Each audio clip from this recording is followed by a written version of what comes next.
नमस्कार दोस्तों, एडिटोरिया current affairs master series में आपका स्वागत है। यह पार्ट 6 है और इसके पहले हमने पार्ट 1 से लेकर 5 तक कवर किया है। उसका प्लेलिस्ट में वीडियो मौजूद है, उसे जाकर आप देख सकते हैं। और इसमें हम 1 साल का करंट अफेयर्स का रिवीजन कर रहे हैं एमसीक्यू फॉर्मेट में, साथ साथ हम स्टैटिक जीके को भी कवर करते हुए आगे बढ़ रहे हैं।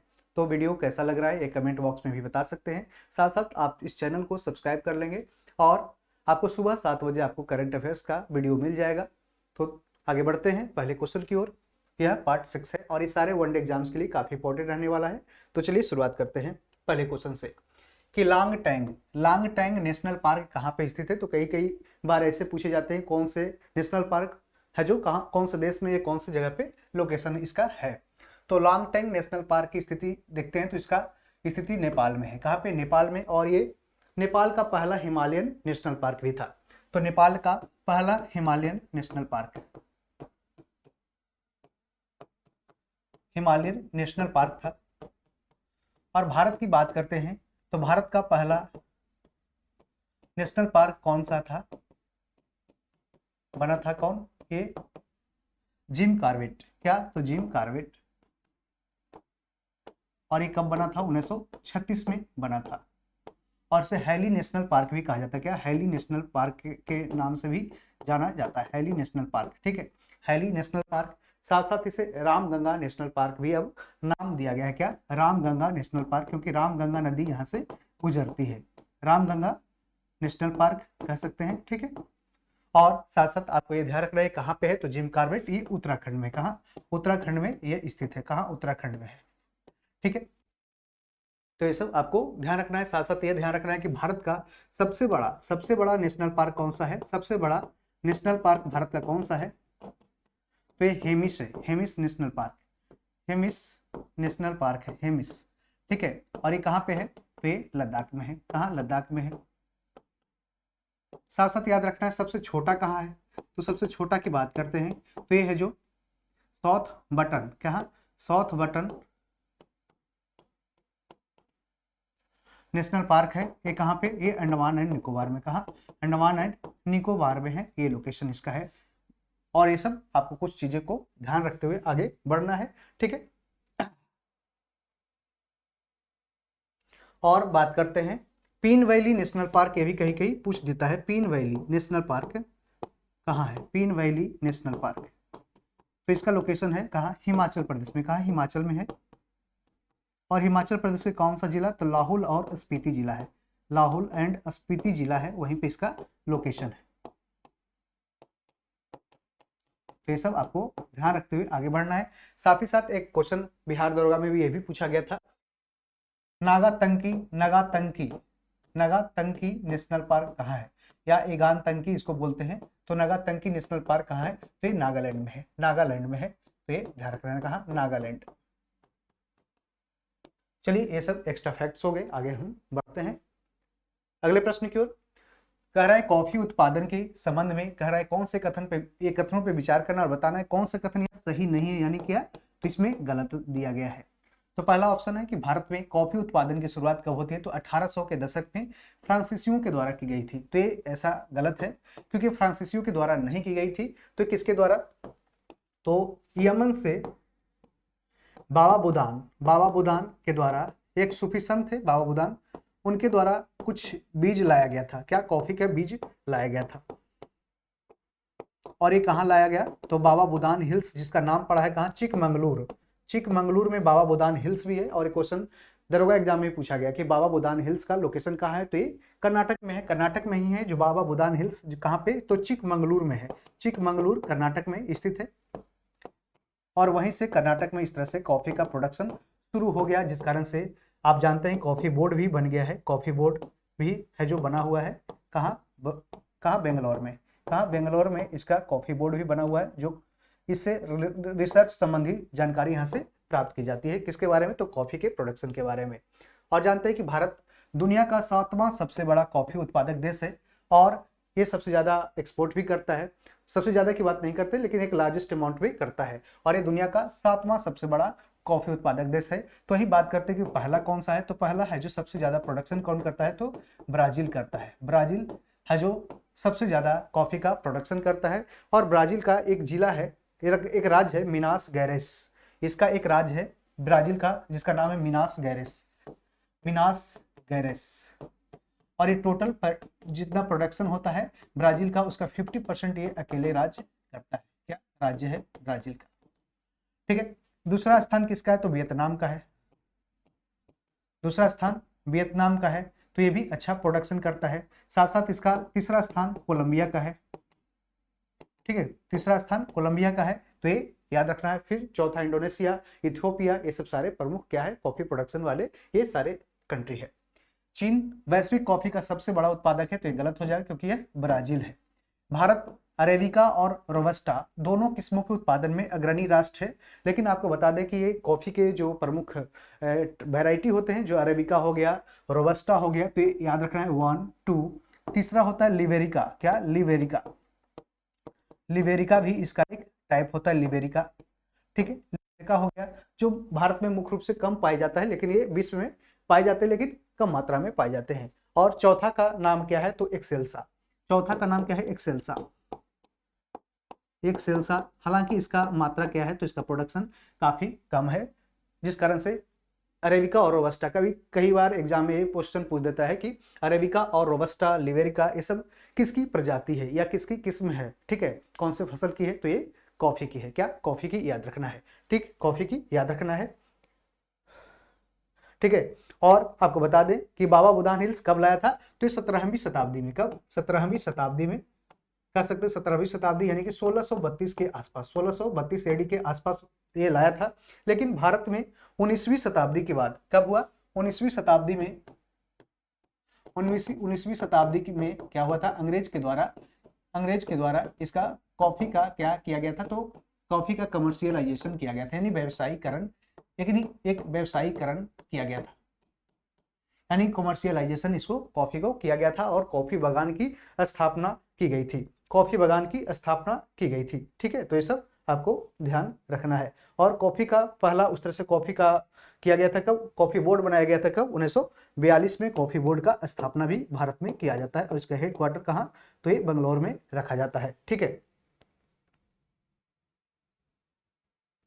और बात करते हैं तो 1830 में अंग्रेजों के द्वारा पहला व्यावसायिक क्या कॉफी बागान लगाया जाता है, पहला कॉफी बागान स्थापित किया जाता है, कॉफी बागान स्थापित किया जाता है। और बाद में फिर कॉफी बागान एक के संरक्षण करने के लिए कॉफी बोर्ड की भी स्थापना 1942 में ये किया जाता है। ठीक है, तो ये सब इंफॉर्मेशन को देखते हुए चलेंगे। अगला है, तो इसमें देख सकते हैं कि तो तीसरा ऑप्शन और ये पहला ऑप्शन दोनों गलत है, यानी कि ए और सी गलत है, यानी बी और डी। क्या? तो बी और डी सही है और ए और सी पूछा है गलत कौन है? तो ए और सी गलत है, यानी कि ऑप्शन बी यहाँ पे ए और सी गलत हो जाएगा। चलिए आगे बढ़ेंगे, स्क्रीनशॉट भी लिखते हुए आप लोग बढ़ सकते हैं।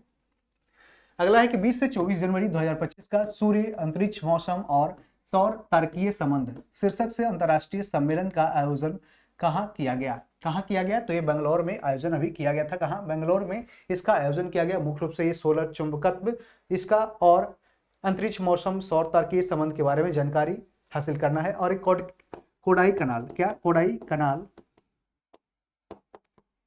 कनाल सौर वेधशाला का जो स्थापना दिवस है उसका वर्षगांठ मनाया जा रहा था। और ये 125वां वर्षगांठ, 125वां 150th वर्षगांठ इस बार मनाया गया, जिसमें यह जो इसके बारे में रिसर्च के ये शीर्षक से फिर अंतर्राष्ट्रीय सम्मेलन का आयोजन किया गया था। कहाँ पे? बेंगलुरु, कर्नाटक में। और बेंगलुरु में ही क्या हेडक्वार्टर किसका है? तो इसरो का हेडक्वार्टर है। इसरो का हेडक्वार्टर कहाँ है? तो बेंगलुरु में है, जिसकी स्थापना 15 अगस्त 1969 को होता है। ठीक है, चलिए आगे बढ़ते हैं कि 10 जनवरी 2025 का विकसित भारत युवा नेता संवाद का आयोजन कहाँ किया गया? तो ये प्रेस कॉन्फ्रेंस किसके द्वारा किया गया था? देख सकते हैं विकसित भारत यंग लीडर्स डायलॉग के नाम से यह जाना गया। यंग लीडर्स डायलॉग के नाम से यह जाना गया। और मुख्य रूप से विकसित भारत जो 2047 तक भारत का लक्ष्य है, एक विकसित भारत बनना है, उसी के लिए क्या युवाओं को आगे लाने के लिए, युवाओं को आगे बढ़ाने के उद्देश्य से इस तरह से यंग लीडर्स डायलॉग का आयोजन किया गया। और ये कहाँ किया गया? तो ये भारत मंडपम में किया गया। भारत मंडपम नई दिल्ली में यह किया गया। और इसका आयोजन का जो अध्यक्षता किसने किया था, इसका उद्घाटन कौन कर रहा था? तो ये मनसुख मंडाविया, मनसुख मंडाविया, मनसुख मंडाविया। और ये कौन है? तो ये युवा कार्यक्रम, युवा कार्यक्रम, श्रम रोजगार मंत्रालय इनके पास है, श्रम एंड रोजगार मंत्रालय।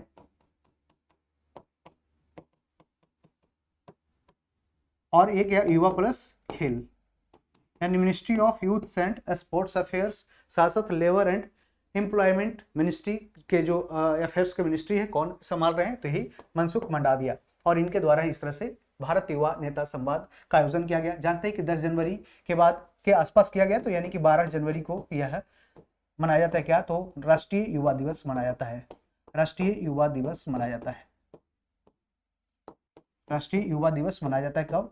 तो स्वामी विवेकानंद के जन्म के दिवस के शुभ अवसर पर 12 जनवरी को किस राष्ट्रीय युवा दिवस मनाया जाता है और युवाओं को आगे बढ़ाने के लिए इसमें प्रेरित किया जाता है। तो इस तरह से आपको ध्यान रखना है और राष्ट्र निर्माण में युवा किस तरह से अपना विकास दे सकते हैं, अपना योगदान दे सकते हैं, उनको आगे इस तरह से काम करना है। ठीक है। और ये राष्ट्रीय युवा महोत्सव का एक नया रूप है क्या? तो ये भारत युवा संवाद है, जो राष्ट्रीय युवा महोत्सव जो पहले से चला आ रहा था उसी का एक नया रूप दिया गया है। ठीक है, चलिए आगे बढ़ेंगे। 23वीं राष्ट्रीय पैरा एथलेटिक्स चैंपियनशिप का आयोजन कहाँ किया गया? तो 23वीं राष्ट्रीय पैरा एथलेटिक्स चैंपियनशिप का आयोजन अभी तमिलनाडु के चेन्नई में किया गया। कहाँ? तमिलनाडु के चेन्नई में किया गया था। और ये कौन से नंबर का था? तो ये 23वां राष्ट्रीय पैरा एथलेटिक्स। इसमें मुख्य रूप से जो दिव्यांग एथलीट्स होते हैं उनको आगे बढ़ाने का इसमें है जो प्रयत्न किया जाता है और उसके खेल प्रतिभा को आगे लाया जाता है। और ये कहाँ किया गया था? चेन्नई की जवाहरलाल नेहरू स्टेडियम में, JLN स्टेडियम में किया गया था। ठीक है। और ये 23वां इसका आयोजन किया गया था। इसमें फर्स्ट विनर कौन रहा? तो हरियाणा रहा, फर्स्ट पोजीशन पे हरियाणा, दूसरे स्थान पे तमिलनाडु, तीसरे स्थान पे उत्तर प्रदेश रहा, तीसरे स्थान पे उत्तर प्रदेश ये तीसरे स्थान पे रहता है। हरियाणा के द्वारा 49 गोल्ड जीता जाता है, 49 गोल्ड, और ये पहला स्थान पे रहता है। मुख्य रूप से हरियाणा के बारे में आपको बस याद रखना है कि 23वीं राष्ट्रीय पैरा एथलेटिक्स चैंपियनशिप का आयोजन कहाँ किया गया? तमिलनाडु चेन्नई में। और इसका प्रमुख जो फर्स्ट पोजीशन कौन ये टेक ओवर किया? तो हरियाणा ने किया, और सेकंड तमिलनाडु, और तीसरा उत्तर प्रदेश किया। ठीक है। और बात करते हैं कि पहला ऐसा पैरा एथलेटिक्स जो चैंपियनशिप बना था, यानी कि भारत की तरफ से कौन जीता था? तो ये 1972 में जीता था, जिसका नाम था मुरलीकांत, मुरलीकांत। ठीक है, मुरलीकांत पाटेकर। क्या? मुरलीकांत पाटेकर नाम था, जिन्होंने है जो फर्स्ट मेडल जीता था, फर्स्ट मेडल जीता था, ओलंपिक मेडल जीता था, मुरलीकांत पाटेकर। ठीक है, फर्स्ट मेडल जीता था पैरा एथलेटिक्स चैंपियनशिप में, मेडल गोल्ड मेडल जीता था। ठीक है, ये याद रखना है। कौन? तो ये मुरलीकांत पाटेकर ने जीता था 1972 में। ठीक है, चलिए आगे बढ़ेंगे कि रायसीना मध्य पूर्व सम्मेलन के संबंध में बताना है कौन से कथन इसमें दिए गए गलत है। यानी रायसीना डायलॉग के बारे में बात करता है। जानते हैं कि रायसीना हिल्स कहाँ लोकेटेड है? तो राष्ट्रपति के जो भवन बना हुआ है दिल्ली में, वो वहीं पे रायसीना हिल्स पे ही बना हुआ है। रायसीना की पहाड़ी जो ये कहाँ से? तो ये जानते हैं कि अरावली पहाड़ी कहाँ से शुरू होती है? तो ये गुजरात से शुरू होकर गुजरात, राजस्थान, हरियाणा, पंजाब होते हुए कहाँ? तो इस तरह से दिल्ली से बॉर्डर टच करता है, जिस कारण से वो जो उसी का एक्सटेंशन भाग है रायसीना पहाड़, अरावली का ही है, जो एक द्वीप, एक कह सकते हैं पहाड़ छोटा सा है जिसका नाम है रायसीना, उसी पर राष्ट्रपति भवन बना हुआ है। वही उसी के नाम पे रायसीना डायलॉग रखा गया। रायसीना जो इंडिया में होता है, लेकिन इस बार पहली बार मध्य पूर्व में किया गया था, यानी कि मिडिल ईस्ट में किया गया था रायसीना डायलॉग। और ये कहाँ पे किया गया था? तो इसका आयोजन सऊदी अरब में नहीं किया गया था। कहाँ पे? ये सऊदी अरब में नहीं, UAE में किया गया था, यूनाइटेड अरब अमीरात में किया गया, UAE में किया गया था। यानी कि UAE के कौन से शहर में किया गया था? ये भी आपको क्वेश्चन पूछ सकता है। तो इसका अबू धाबी में किया गया था। कहाँ? अबू धाबी, अबू धाबी में यह किया गया था। इसका घोषणा, ये आयोजन कहाँ? UAE अबू धाबी में किया गया था। तो इस स्टेटमेंट गलत हो जाएगा।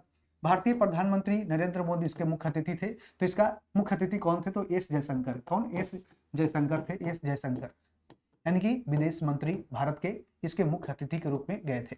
इसका आयोजन सऊदी अरब के विदेश मंत्रालय नहीं, UAE के विदेश मंत्रालय, UAE के विदेश मंत्रालय और भारतीय विदेश मंत्रालय के सहयोग से ऑब्जर्वर रिसर्च फाउंडेशन, जिसको कहते हैं ORF, ऑब्जर्वर रिसर्च फाउंडेशन के द्वारा ही है जो रायसीना डायलॉग का संगठन ये किया जाता है। ठीक है, इसका आयोजन किया जाता है और मुख्य रूप से इसमें जियो पॉलिटिक्स की बात की जाती है, किस तरह से डेवलपमेंट करना है, किस तरह से आगे है जो इकोनॉमी ट्रेड इसमें विचार करना है दूसरे देश के साथ।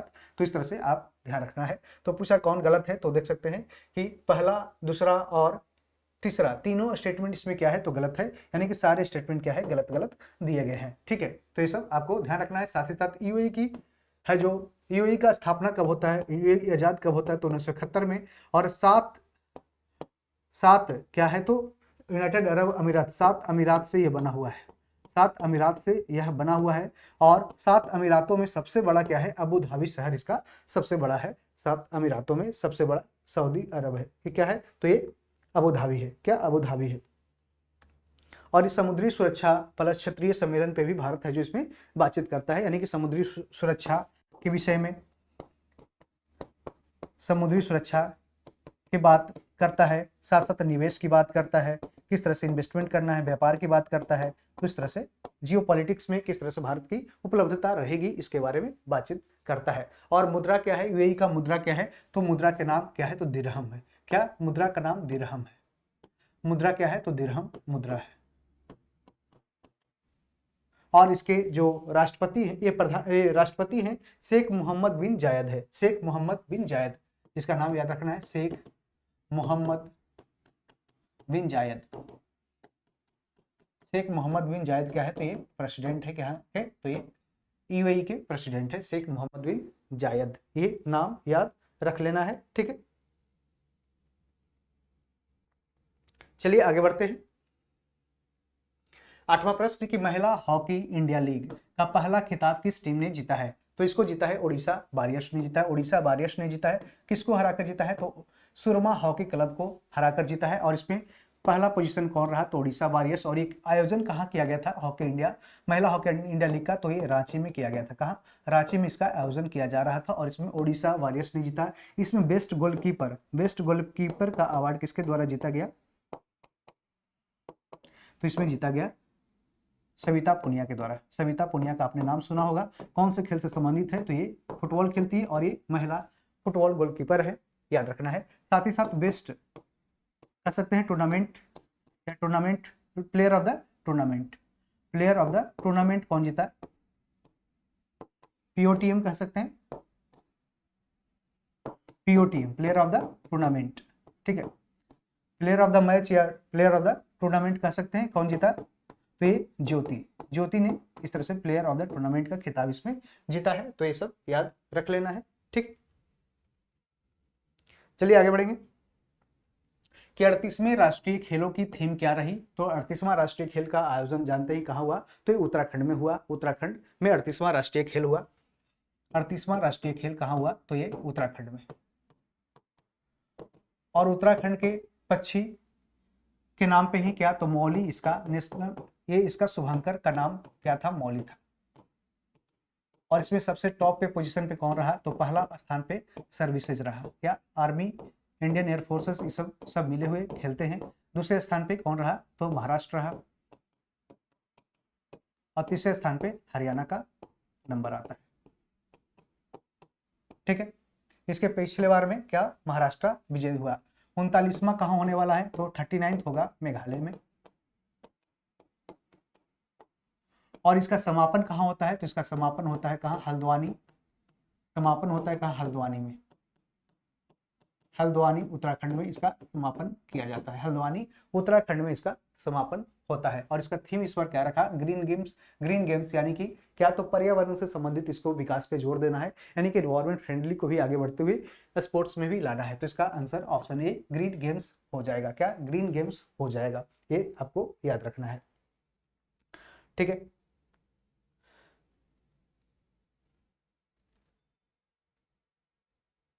और भारत सरकार के द्वारा जानते हैं कि युवा कार्यक्रम और खेल मंत्रालय किसके पास है तो मनसुख मंडाविया। और मनसुख मंडाविया के द्वारा यह घोषणा किया गया कि अभी आने वाले बजट में इसमें और भी बजट में किया जाएगा। 2014 में मात्र 800 करोड़ रुपए दिया जा रहा था, जो अब बढ़ के 2025-26 में होने जा रहा है कितना बजट में, तो ये फंड में total fund budget sports budget यानी खेल बजट में कितना तो इसमें दिया जा रहा है लगभग 3600 करोड़ रुपए, क्या 3600 करोड़ रुपए की राशि है जो आगे प्रदान की जाएगी ताकि स्पोर्ट्स इंफ्रास्ट्रक्चर को है जो बढ़ोतरी दिया जा सके। कितना 3800 करोड़, सॉरी क्या 3800 करोड़ है।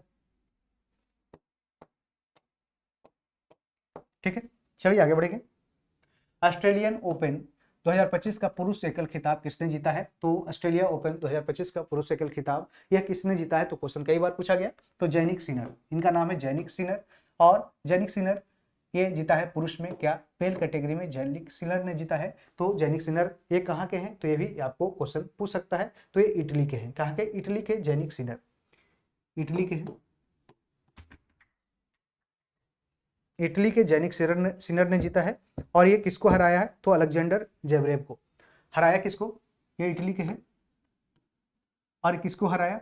तो हराया अलेक्जेंडर जेवरेव। अलेक्जेंडर जेवरेव को हराया किसने? तो जैनिक सिनर ने। और ऑस्ट्रेलियन ओपन 2025 का पुरुष एकल का खिताब यानी सिंगल मेल का खिताब जितना है। महिला में वही बात करते हैं। और ये कहाँ का है? तो ये जर्मनी का है। महिला की बात करते हैं, महिला एकल की बात करते हैं, तो ये अमेरिका की है मेडिसिन कीज, मेडिसिन कीज। और ये यूएसए की है मेडिसिन कीज। और ये मेडिसिन कीज ने किसको हराया है? तो बेलारूस की है आर्याना सेवालंका, बेलारूस की आर्याना सेवालंका को हराकर जीता है। ठीक है, तो ये सब कुछ कुछ चीजों को याद रखते हुए आप लोग बढ़ेंगे। और आपको बताते चले कि 2024 का भी ऑस्ट्रेलियन ओपन विजेता कौन था? यही जैनिक सिनर था। और इसने अपने खिताब को बचाने में सफल रहा। जबकि ये अलेक्जेंडर, ये किसका? मेडिसिन कीज का ये फर्स्ट है जो खिताब था, फर्स्ट ये ऑस्ट्रेलियन ओपन 2025 का ये फर्स्ट वर्ल्ड चैंपियनशिप बनी है। खेलो इंडिया विंटर गेम्स 2025 का आयोजन, खेलो इंडिया विंटर गेम्स का 2025 का आयोजन कहाँ किया गया? तो दो शहर में किया गया, लद्दाख में किया गया और जम्मू कश्मीर में किया गया। यानी कि उपरोक्त में से एक से अधिक आंसर इसका हो गया। और ये 9 से 12 मार्च 2025 में इसका किया गया था। और किसके द्वारा आयोजन किया गया? खेलो इंडिया के द्वारा इसका आयोजन किया गया। किसके द्वारा? खेलो इंडिया के द्वारा इसका आयोजन किया गया। इसमें टॉप पोजीशन पे कौन रहा? तो आर्मी पहला स्थान पे रहा। क्या? तो आर्मी पहला स्थान पे रहा। आर्मी का पोजीशन क्या रहा? फर्स्ट पोजीशन रहा। आर्मी ने 7 गोल्ड जीता, 7 गोल्ड, 5 सिल्वर और 6 टोटल ये ब्रॉन्ज, यानी 7 5 12 6 18 मेडल टोटल आर्मी ने जीता। और इसमें फर्स्ट पोजीशन पे आर्मी आ गया। दूसरे स्थान पे ये हिमाचल प्रदेश का स्थान रहा। हिमाचल प्रदेश दूसरे स्थान पे रहा। हिमाचल का स्थान कितना रहा? तो दूसरा स्थान रहा। वहीं लद्दाख है जिसमें तीसरा स्थान पे कौन रहा? तो लद्दाख रहा। लद्दाख ये थर्ड पोजीशन पे रहा। बात करते हैं और खेलो इंडिया यूथ गेम्स की बात करते हैं। तो खेलो इंडिया यूथ गेम्स की बात जब करते हैं तो ये अभी हाल ही में खेलो इंडिया यूथ गेम्स का आयोजन पहली बार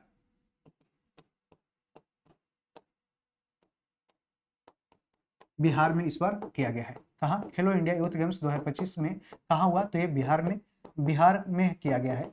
और बिहार में यह पहली बार किया गया। और बिहार के 5 शहर में किया गया। बिहार के 5 शहरों में यह किया गया, जिसमें गया हो गया, भागलपुर हो गया, बेगूसराय हो गया, पटना हो गया, राजगीर हो गया। तो इस प्रमुख शहरों का नाम याद रखना है। कहाँ? राजगीर, गया, बेगूसराय, भागलपुर, पटना। ठीक है, तो इस तरह से याद रखना है। और इस बार जो बिहार का पोजीशन रहा कितना? तो 15th पोजीशन रहा। और 2000 इसके पहले कहाँ था? 21st पोजीशन था। और इसमें 15वां पोजीशन इस बार लाया है बिहार ने। कितना? तो 15वां पोजीशन। हो सकता है क्वेश्चन आपसे पूछ दे कि बिहार का खेलो इंडिया यूथ गेम्स में कहाँ पोजीशन रहा? तो 15वां पोजीशन इसका रहा है। और इसके बात करते हैं पहला पोजीशन किसका रहा? तो पहला स्थान रहा महाराष्ट्र का। पहला स्थान महाराष्ट्र का रहा। तो ये भी याद रख सकते हैं कि महाराष्ट्र ने सबसे ज्यादा मेडल जीता। और इसमें 58 गोल्ड जीता। 58 गोल्ड के साथ साथ 158 गोल्ड मेडल जीता है। किसके द्वारा? तो महाराष्ट्र के द्वारा यह जीता गया। वहीं दूसरे स्थान पे हरियाणा स्थान रहा। किसका? तो दूसरा में हरियाणा, दूसरा स्थान हरियाणा का रहा। और बिहार का स्थान 15वां रहा। मुख्य रूप से ये सब आपको ध्यान रखते हुए आगे चलना है।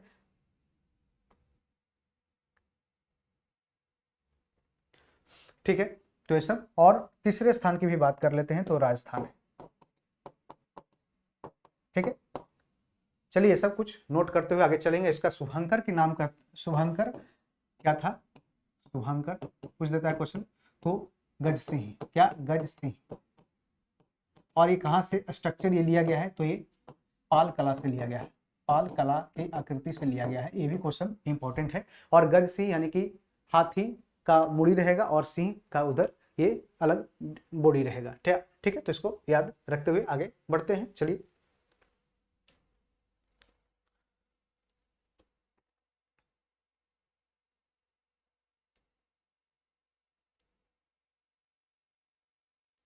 और बिहार की बात करते हैं तो बिहार ने 15वां स्थान की हासिल किया। इसमें कितने मेडल जीता, तो 7, 11 और 11, 7, 18 और इसमें टोटल 36 मेडल जीता है। क्या, तो टोटल 36 मेडल बिहार के द्वारा जीता गया, जिसमें 7, 11 क्या हो गया, तो 18 और 18 क्या, तो ये ब्रॉन्ज जीता, 7 गोल्ड जीता। तो इस तरह से बिहार का ये परफॉर्मेंस रहा बिहार का। तो क्वेश्चन पूछ सकता है 7, 11, 18, आप याद रखें 7, 11 क्या होता है, 18, 18, 18, 36 टोटल मेडल इसने जीता है। अगला प्रश्न है कि भारत किस वर्ष के लिए ओलंपिक मेजबानी की दावेदारी हेतु प्रयासरत है। तो भारत चाहता है कि हम भी है जो क्या ओलंपिक की मेजबानी करें, जैसे अलग अलग देशों कर रहा है, जिसमें कि आप देखे होंगे कि 2012 का, और भी पिछले क्वेश्चन जान लेते हैं कि 2012 ओलंपिक कहाँ हुआ, तो ये लंदन में किया गया था। जो 2012 में लंदन में हुआ। 2016 में 4 साल पे होता है। 2016 में आयोजन कहाँ किया गया, तो ये Rio de Janeiro, Rio de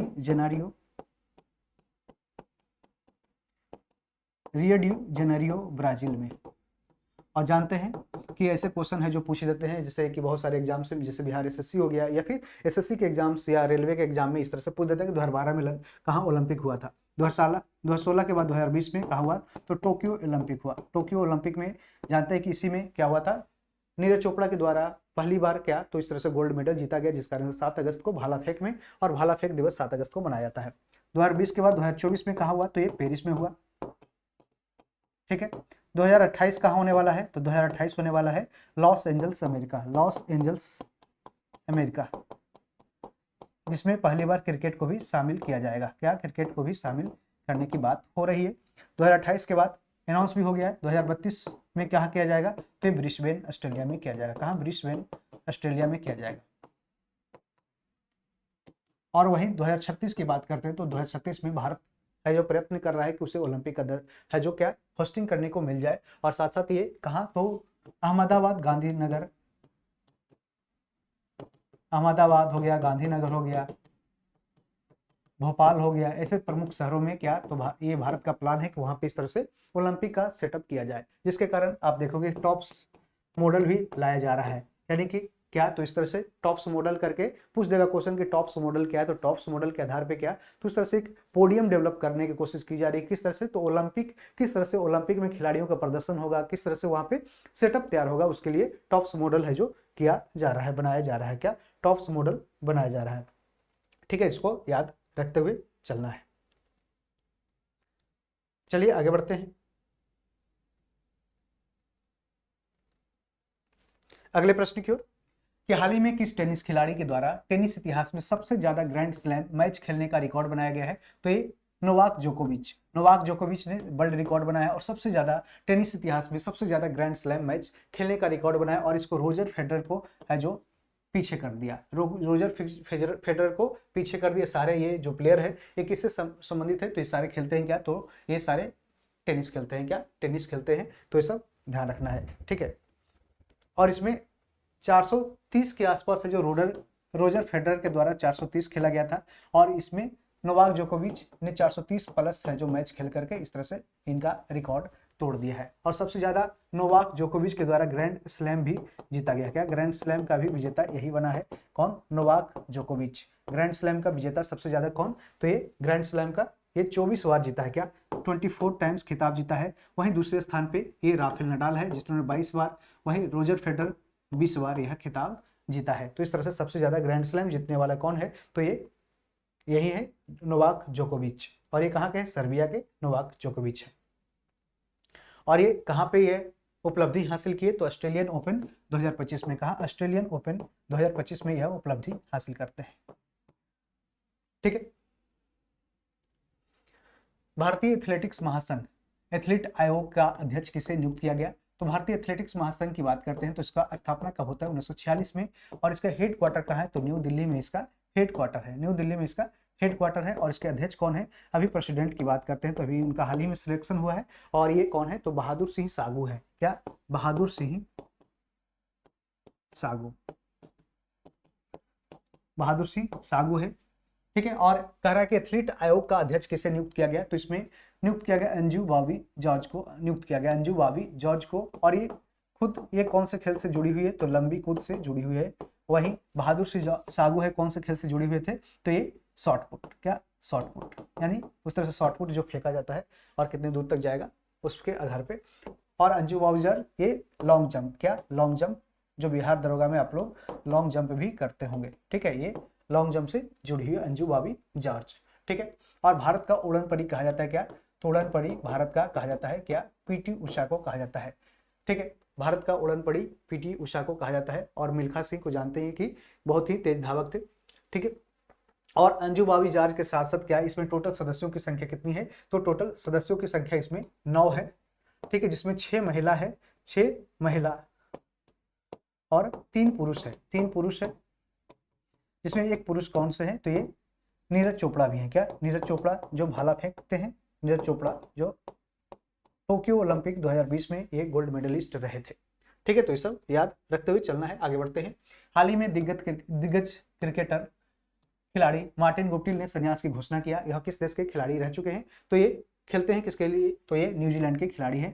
कौन? न्यूजीलैंड के। तो ये मार्टिन गुप्टिल। और वहीं पे टीम सऊदी भी पूछ देगा, तो टीम सऊदी ने भी संन्यास लिया है। और ये कौन से खिलाड़ी हैं? कहाँ के? तो ये भी न्यूजीलैंड के ही प्लेयर है, जिन्होंने दोनों ने संन्यास इस तरह से लिया है। और आपने मार्टिन गुप्टिल का नाम देखा होगा तो सबसे ज्यादा इस तरह से न्यूजीलैंड के लिए पहली बार है जो इस तरह से पहला दोहरा शतक बनाया था। कब बनाया था? तो इस तरह से याद रखना है, ये पहला दोहरा शतक बनाया था। और इसका नॉट आउट स्कोर बनाया था कितना? 237 नॉट आउट बनाया था पहला बार। और आपने 2019 का वर्ल्ड कप देखा होगा, उसमें महेंद्र सिंह धोनी को, जो MS धोनी को रन आउट कराया था। और उस समय इंडिया और न्यूजीलैंड का सेमीफाइनल मैच चल रहा था, उसमें ये हराया था। इसमें मार्टिन गुप्टिल ने ही धोनी को रन आउट किया था। तो ये काफी है जो उस तरह एक इमोशनल मोमेंट था।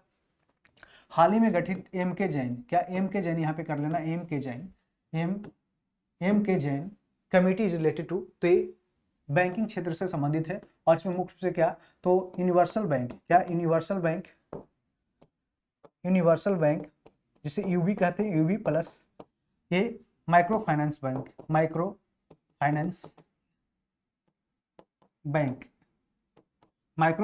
बैंक के ये इसमें जो एप्लीकेशन अप्लाई किए जाते हैं उसी का ये रिव्यू करेंगे, उसी का इवेल्युएशन करेंगे। तो यूनिवर्सल बैंक और माइक्रो फाइनेंस बैंक के ये क्या? तो उसमें किस तरह से एप्लीकेशन आ रहा है, किस तरह से उसको है जो ये रिव्यू करेंगे, एवेल्युएट करेंगे। और ये बैंकिंग क्षेत्र से संबंधित है MK जैन। और ये RBI के डिप्टी गवर्नर रह चुके हैं। RBI के ये डिप्टी गवर्नर रह चुके हैं। ठीक है, चलिए आगे बढ़ेंगे। मिस वर्ल्ड 2025 का खिताब किसके द्वारा जीता गया? तो थाईलैंड की है सुचाता चुआंगसरी कहाँ के? थाईलैंड की। और थाईलैंड के द्वारा इस बार पहली बार इस तरह से विजेता ये बनी है। थाईलैंड इस बार पहली बार मिस वर्ल्ड का खिताब जीता है।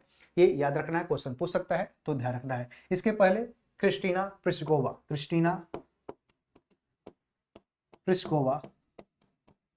ये कहाँ की थी? तो ये चेक गणराज्य की थी। चेक गणराज्य की थी। और ये 71वां मिस वर्ल्ड बनी थी। 71वां है जो मिस वर्ल्ड बनी थी। और वहीं ये कौन सी बनी है? तो 72 नंबर की 72nd बनी है। 72nd मिस वर्ल्ड बनी है। और इसका आयोजन कहाँ हुआ था?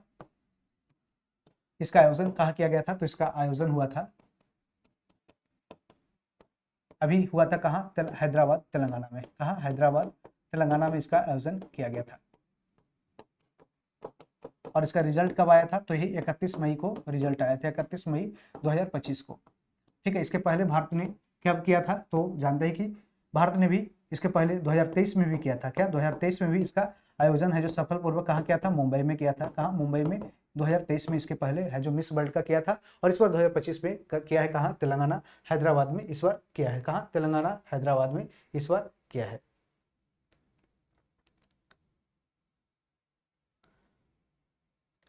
और 1996 और 2023 में है जो 2 बार कर चुका है भारत, 2 बार कर चुका है। और भारत की तरफ से पहली फर्स्ट मिस वर्ल्ड कौन बनी है, तो ये भी याद रखना है। मिस वर्ल्ड बनी है कब, ये रीता फाड़िया। कौन, रीता फाड़िया फर्स्ट मिस वर्ल्ड बनी है। कहाँ से, तो ये भारत से फर्स्ट मिस वर्ल्ड बनी है रीता फाड़िया, इनका नाम याद रख सकते हैं, फर्स्ट मिस वर्ल्ड।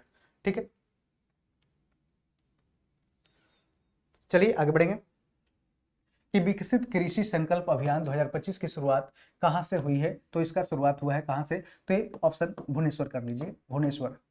ये इसका शुरुआत कहाँ से, उड़ीसा की राजधानी भुवनेश्वर से इसकी शुरुआत की जाती है। कहाँ, भुवनेश्वर से विकसित कृषि संकल्प अभियान। इसमें किसानों को नए नए टेक्नोलॉजी, नए नए ज्ञान देना कि किस तरह से वो नॉलेज हासिल करें कृषि क्षेत्र को आगे बढ़ाने के लिए, उसके उद्देश्य से ये विकसित कृषि संकल्प अभियान 2025 की शुरुआत की गई है। और इसमें मुख्य रूप से कहाँ, तो ये इसका संपन्न कहाँ हुआ, तो बारदोली गुजरात में इसका संपन्न होता है। संपन्न इसका कहाँ हुआ, तो ये संपन्न हुआ बारदोली गुजरात में, और एक लंबे समय तक चला। बारदोली गुजरात में इसका संपन्न हुआ, और ये शुरुआत हुआ था कहाँ से, भुवनेश्वर उड़ीसा से इसकी शुरुआत की गई थी। और संपन्न कहाँ से, तो बारदोली गुजरात में। ये सब ज्ञान और उपकरण बांटा। साथ साथ ये भारत में सबसे ऊंचा, याद रखना है कि भारत में सबसे ऊंचा कृषि विज्ञान केंद्र कहाँ है, कृषि विज्ञान केंद्र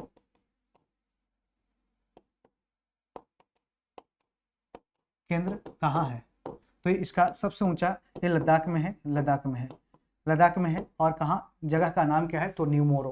क्या नाम है, तो न्यूमा जगह का नाम है, न्यूमा।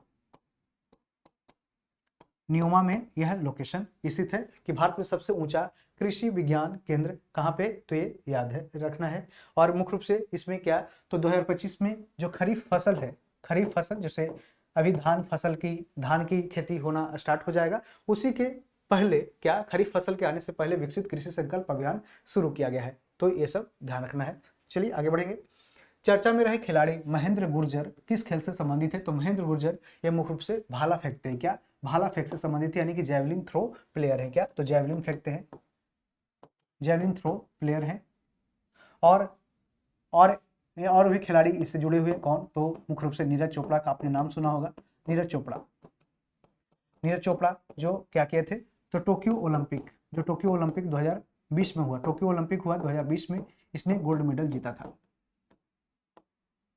और कब जीता था, 7 अगस्त को, जिस कारण से 7 अगस्त को क्या मनाया जाता है, तो 7 अगस्त को राष्ट्रीय भाला फेंक दिवस मनाया जाता है। वहीं सुमित अंतिल का भी नाम आपने सुना होगा, सुमित अंतिल का भी नाम सुना होगा। तो सुमित अंतिल और ये कौन है, तो ये महेंद्र गुर्जर, ये दोनों क्या है, तो पारा ओलंपिक में भाग लेते हैं। और ये जेवलिन थ्रो फेंकते हैं, यानी कि क्या है, तो दिव्यांग है, और ये पारा एथलीट है, कह सकते हैं पारा एथलीट है, और दोनों इसी खेल से संबंधित है। ठीक है, तो ये सब आपको ध्यान रखना है। सुमित अंतिल का भी नाम याद रखना है, ये कौन से खेल से संबंधित है, और ये 2 बार गोल्ड भी जीते थे। ठीक है, 2 गोल्ड भी जीते हुए हैं ओलंपिक में। चलिए आगे बढ़ेंगे।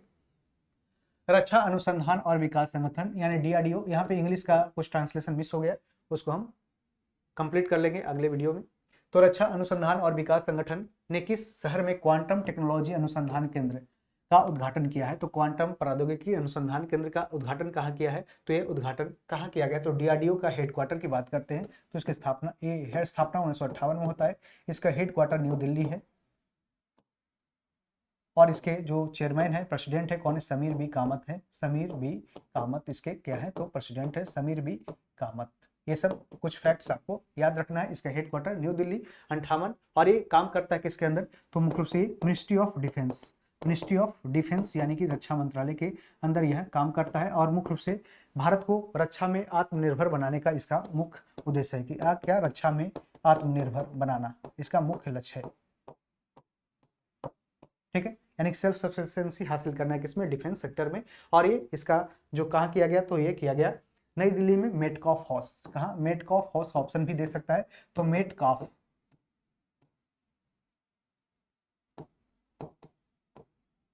मेटकाफ हाउस, मेटकाफ हाउस नई दिल्ली में इसका है जो आयोजन किया गया और इसमें मुख्य रूप से क्वांटम टेक्नोलॉजी का है जो रिसर्च रिलेटेड है जो इसमें काम करने की बात की गई और कहाँ पे, तो इस तरह से डीआरडीओ के द्वारा इसको शुरू किया गया है। ठीक है, और रिसर्च एंड डिफेंस ये डेवलपमेंट में R&D में ये काम करेगा, R&D में को प्रमोट करने की बात करता है।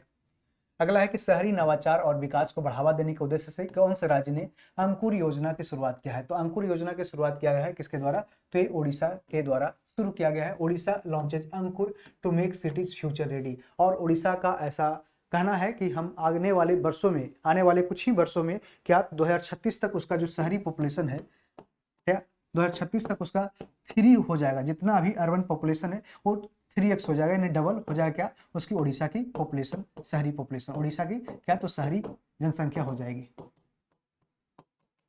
इसी को ध्यान में रखते हुए क्या करना है, तो इसके द्वारा शुरू किया गया है कि अंकुर योजना। अंकुर योजना का मतलब क्या होता है कि Atal network for, Atal full form पूछ सकता है, Atal network for knowledge urbanization and reforms, for knowledge urbanisation